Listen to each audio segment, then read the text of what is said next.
Okay. Hello, Niles, and thanks for tuning in this afternoon for a special edition of Niles Voice of Business. This live stream features interviews with local business owners, professionals, and village officials to provide resources and insights for the businesses of Niles. And today we have Village of Niles Economic Development Director John Melaniphy. Welcome, John. Thank you, Alicia. It's a pleasure to be here. Thank you for your kind invitation. Well, thanks for joining us. We are speaking with John today about a very exciting and unique program that the Village of Niles has put into place. We are here, of course, to talk about the Village of Niles Small Business Recovery Loan Program. So, John, let's start right away with who is eligible. Well, I guess first of all, the village staff, we evaluated a variety of different programs that other municipalities have, implemented. We realized that our independent restaurants provide a significant sales tax revenue stream to the Village of Niles, and we wanted to make sure that those businesses survive this pandemic. And we considered all the ramifications of that, and our overall objective was to help this restaurant segment, since they generate cross-shopping trips to a variety of other retailers in the village, and they represent about $102 million in sales in Niles. So that's about 7% of our total retail sales. So we looked at who's going to be eligible. How are we going to take finite resources and try to maximize those resources and help some restaurants? So we thought independent restaurants. So you have to be an independent restaurant. That's one of the eligibility requirements. We didn't want to allow franchises, chain restaurants, or corporate owned restaurants. We wanted these to be established businesses. We didn't want to assist startups. So it was restaurants that have been in business for 2 years, since at least March 2020. They'd at least be in business for 2 years, and they must generate sales of $750,000. So we're trying to look at some of our better performing restaurants, and they have to have less than 50 employees, and then they have to be current with all their village fees, no outstanding fees, and so that is basically it. Those are the eligibility requirements that I established with our village board and our finance department and our other staff. Okay. And so these aren't grants, they're loans. Tell us a bit about how this loan process works. Well, again, when we evaluated various types of programs, should we have a sales tax incentive agreement where we rebate what they generated the year before, or do we provide a loan? Do we provide a grant? So when we looked at this, many independent restaurants aren't going to be able to meet the underwriting criteria of banks, just given that their sales tax, their sales productivity has been minimized by their dining room being closed. So we view this as a loan, but the bank does not. We're simply going to move money from the village into a bank, and they're going to open an account for restaurants that we identify as being eligible for this program. And so we'll deposit, say, $500,000 in the bank, and then we'll review the applications, and we will determine whether they meet all the eligibility requirements. And I'm going to interrupt you. Applications will be approved by the village. Correct. So the bank will they're simply going to open accounts that the village directs them to with village money, and those dollars don't have to be paid back for 3 years. And it's one of these ACH accounts, automatic clearinghouse accounts. Yep. So we're going to actually withdraw money from that account from the get-go every month, like $20 or something, just to establish that pattern that the village can take money out of that account. Okay. And so, we can go anywhere from $10,000 to 25,000, depending on what the applicant elects to choose and how much they need. Okay. And so we see this that they could use these dollars to assist their business through the pandemic, and they wouldn't be subject to bank underwriting standards. So it's a win-win for them, because if they went to a bank to borrow this money, it would be difficult at this juncture. And they have 3 years to pay it back. We're going to insist that they start to pay some of it back in the second year, because we want to establish a pattern. And our control is the liquor license and their business license. So if the restaurant would choose to default on this loan, the village could shut them down. Okay. Zero interest? Oh yes. Again, this is a zero interest loan, so they just simply pay back the principal after 3 years. And so we call it a no interest loan because the village isn't, that's not our objective to make money on this. This is Right. simply help these Businesses. restaurants survive. Okay. So we talked about this a little before. What are the goals of this program? Well, I guess a couple things I left out is that we want to help a variety of restaurants, and we want them to be independent. But we've looked at this. If we provided $10,000, we could help 50 restaurants. If those restaurants choose to apply for $25,000, we could help only 20 businesses. But those would probably be the 20 strongest restaurants in the village and have the greatest propensity to succeed in using those dollars to maximize their business during these tough times and have the ability to pay us back. The village board at some juncture could decide to allocate additional resources. That's why I call it the small business program, because it could potentially move beyond restaurants. But at this juncture, we're focused on restaurants. So, we're really facing a time right now where the outdoor dining al fresco is working for many of them. But until they're able to open their dining rooms, this retail segment has been the hardest hit. Yeah. Compared to maybe a retail store or a Walmart, sure. They've at least been able to be operational because they were essential businesses. Yep. Where the restaurants could be open, but they only had curbside.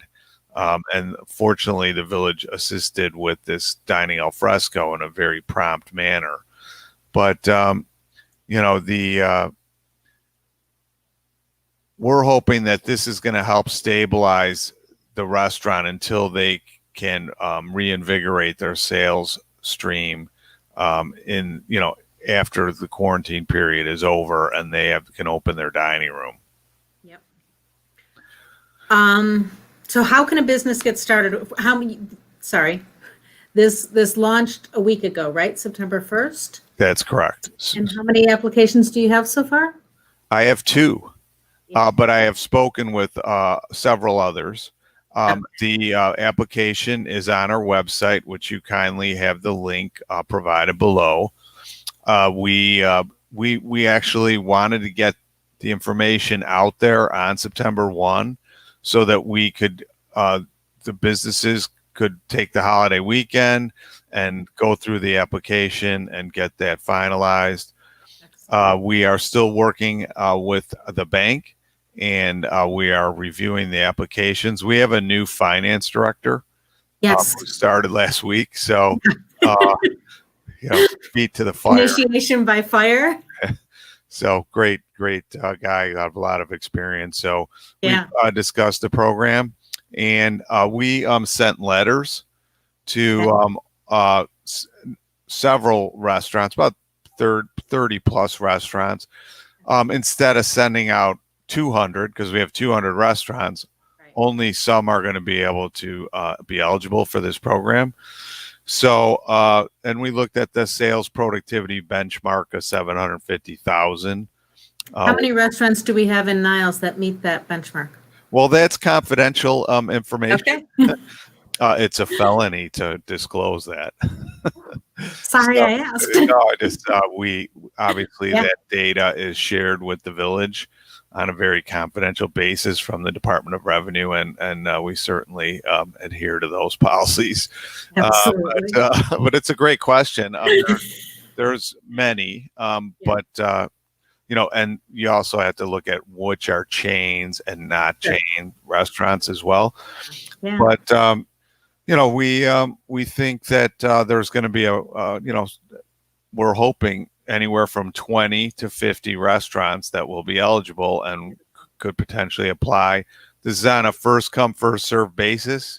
Once those funds are expended, that's it, unless there's action by the village board.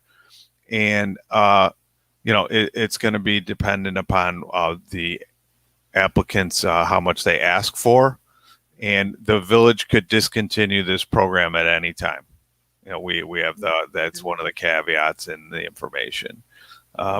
Depending on, we have to also look at what impact this crisis is going to have on the village and our sales tax revenue stream overall. Right. And our ability to provide this program. Okay, so back in April, when we last talked to you here, we and the world seemed very different. I think we all kind of thought, give us a month and we'll be back up and running. Here we are in September and we're not there yet. So what other plans for recovery does the village have, and what advice would you offer to local businesses planning for recovery? Well, this is an excellent question. And boy, I wish we only had 40 days of quarantine or so. When we first encountered this, the village deferred all the business license fees, the food and beverage taxes, the liquor license fees, and anything else we thought we could do without harming the village to assist these businesses, because we knew that this was just a punch in the gut to all of our businesses, and we were trying to think of the fastest way that we could help them. And even this program took a couple of months to look at all the different ways we could accomplish this objective. And we were looking at what other communities were doing as well. Maybe there was an innovative program. We think this is the most innovative because, this isn't a loan necessarily through a bank. I mean, the bank is just opening an account. This is a loan with the village, and it's not a grant, and it's not based on a TIF district. Right. Which many of like your facade grants and so forth. Sure. So, we think the dining al fresco program was another great way to help restaurants quickly. The approval process was pretty fast. They were able to get the tents up and so forth. And that's, I think, really helped some of the restaurants. As you and I talked about, supporting the local businesses early on, the chamber was very instrumental in that, encouraging restaurants and retailers to have gift card programs that could be redeemed later on, maybe a year out from now, but they'd actually bring in revenue now. We encourage businesses to enhance their website. I think, many of these restaurants are going to have to look at sort of enclosing these tents a little bit more with still ventilation, but some heat, maybe those little huts that are being put on the news where you can put like 4 people in and dine separately from everybody else. I think that's the direction we're going because, we talked about this being 4 months or a couple of months, and, now we're well into 6 months into this crisis. So I don't think any of us foresaw this crisis lasting as long as it has. And, we are trying to do everything we can to help our businesses even in the permitting process, and even our the masks. We've been working with our businesses to make sure that everyone's safe and following all the guidelines. Mm-hmm. Excellent. Is there anything else exciting on the economic development front that we should be aware of? Well, as you know, the village has been working on a variety of economic development initiatives.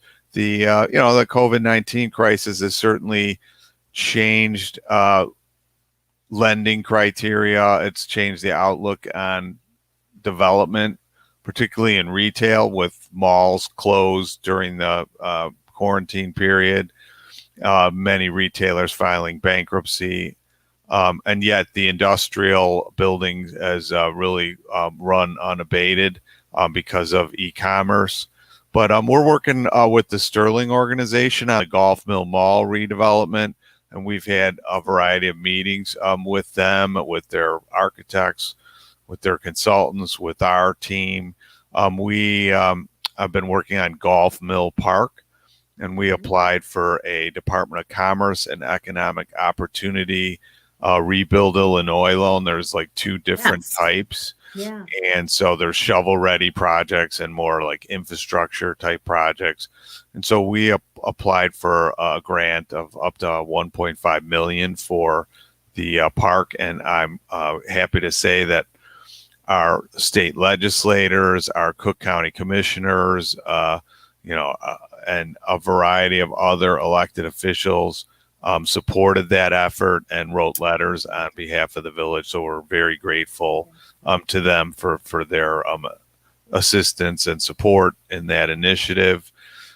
We've got a second Chick-fil-A going to the mall, which we're very encouraged about. The original location on Toohey Avenue has been exceeding sales productivity forecasts, and we have a Starbucks interested at Oakton and Milwaukee, and working with our community development staff on that.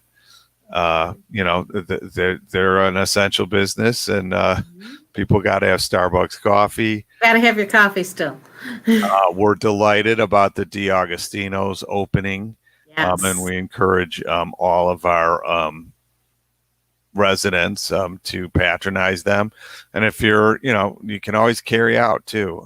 So pizza is one of the segments that's been able to, some of them have been able to thrive during the pandemic because of delivery of pizza. It's been very popular.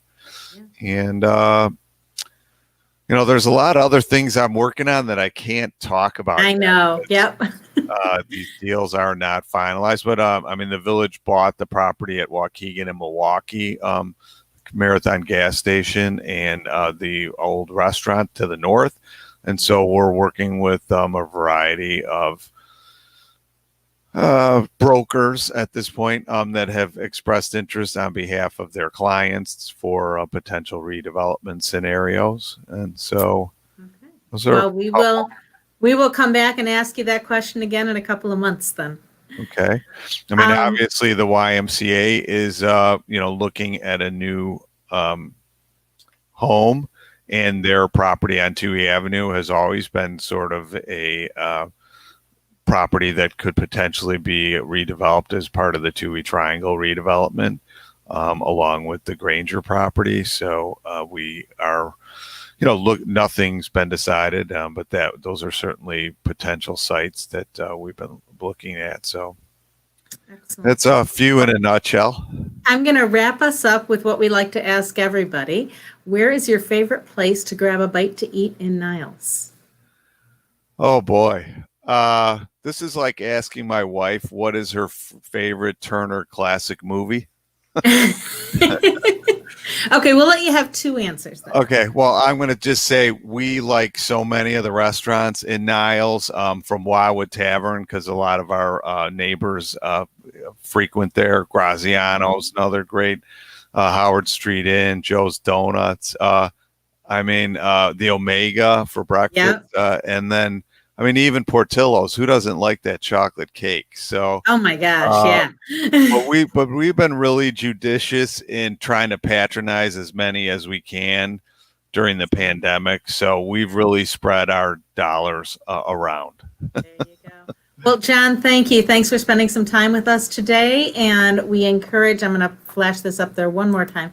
We encourage our restaurants to take a look at that small business recovery loan program. And John, we're going to say goodbye and we'll talk to you again soon. Thank you very much, Alicia. Really Bye. enjoyed being on the program today. Have a great day. Thank you.